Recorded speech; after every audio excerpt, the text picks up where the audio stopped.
Will Osstem Implants be delisted from Kosdaq? Korea Exchange currently deliberating company's fate. By Anna J. Although police on Wednesday arrested Lee, the employee of Osstem Implant suspected of embezzling some 188 billion won of company money on Wednesday, it's still uncertain whether the country's largest dental implant maker could avoid the unfortunate path of delisting from the tech-heavy Kosdaq market. Since the news of the embezzlement became public with Osstem's regulatory filing on Monday, the company's stock has been suspended indefinitely from trading on the Kosdaq. Retail investors are more than anxious over the suspension, while the jittery situation is probably the same for the dental device company's many overseas investors who hold about 45% of the firm's shares. According to the Korea Exchange on Thursday, the question of its possible delisting cannot be clearly answered until late February due to the bourse operator's procedural process. The KRX is currently examining and reviewing whether the issue should be submitted to related committees, a company screening committee and Kosdaq's market committee. The decision should be made within 2 weeks from now. If the issue is sent to the committees, it will take about a month to make a decision on the matter of delisting. After thorough deliberation, an official from the KRX told the Korea Times, adding that the decision will be made by late February at the earliest. Police arrest employee of dental implant maker in embezzlement scandal, January 6,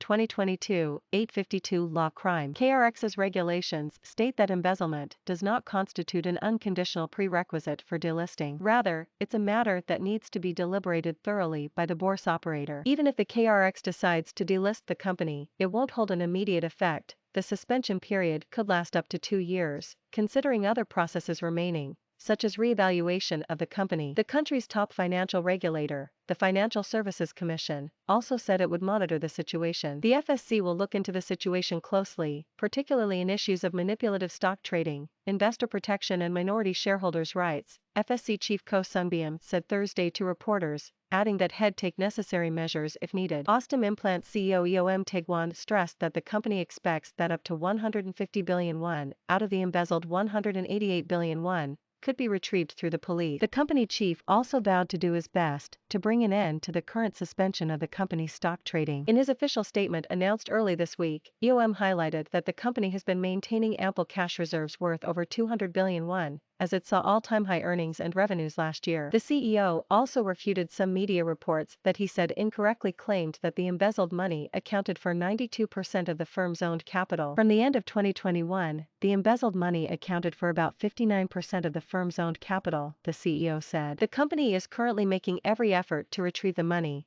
and the amount does not severely impair our financial status, the CEO stressed, following his apology to investors. Market watchers cautiously predict that the possibility of a delisting may not be high, given the situation. They also point out that the KRX's tendency to delist companies is rare, considering the ramifications of the move. Meanwhile, the financial authorities are considering launching a special audit of the dental company's financial statement. Banks have also strengthened monitoring of the situation, and some are set to re-evaluate the firm's credit status, if necessary. Osstem Implant has about 300 billion won worth of debt owed to banks. As the end of the third quarter last year, its short-term debt within a year is about 108 billion won.